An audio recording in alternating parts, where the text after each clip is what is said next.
Ny tenenako eto raisika didy ray lehibe ko zay manasofiny aho kizy mba andre mety izy teny enjagna mety izy alefulefo le izy mako resaka covid-19 miainy tsara oui chef sy alova rera onina mba manao aro rika toy zay ho faty ripaketo aby sika izy ty ne oaly tyko mba biolozika sahita misoritra amin'ny endrika nabika inona ro hevitra tsa misy hevitra fanaovony arivava de aza asina resaka lava vola saika amidy gâteau ividiano CVO izy mako raha gripa zao ampiasana koa ny vix fa raha covid-19 de covid organique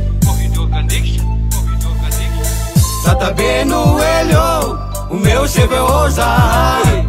Anao maefa fity mba ray sao atity fa sa teo mankidikity fa ho fatina kahity fanjakana angaty zara fanjakana moa izara fa somary taratara satria ngezangeza ihany anele Madagasikara nefa ny coronavirus efa tsy ampany farafara ary raha tsy ampatahorina angasy alalanao kasibosy fa nga izy ty voaharina odin'olona menakosy rehefa manasa tanana tsy atao vetivety hatramy 20 segondra sady atao matetitety fa raha mba afaka mividy mory papa sy mama de mba tsara koa mampiasa gel désinfectant mila raha inavokoa ny fepetra serasera ny CVO ny kasibosy sy ny geste barrière satria Madagasikara efa ao anatina combat de mila manaraka tsara zay baiky ny commandant de zay baiky ny président fa sa zay teny blibla fanjakana anesy an'olo bato mahamay asika ary ny ady amy corona sy tokony idirana politika enao manakina mila samba anampy ny fahavalo edina fa zalaozanao mitapy tsy azo forcena zeste inakena nefa raha io ny politizena potika ny firenena raha te andresy corona araho ny teny président na par ici na par là araho ny teny gouvernement misy ty amy raha ihina fa de faly manakina ary ny azo ny ona tena miady mafy ndray no asina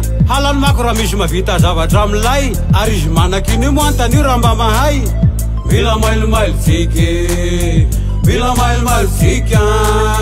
mila mailomailosika mila mailomailo fa mila mailomailosika mila mailomailosika mila mailomailosika mila mailomailo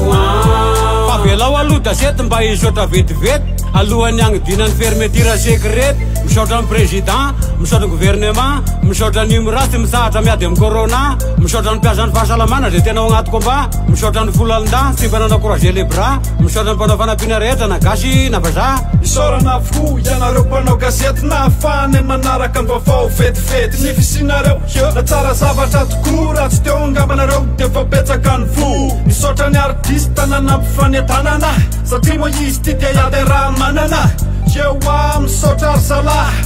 yewa bravo 1000 fois de misaotra anareo nanaraka anay tokoa de misaotra ny dasety nitondra raha soa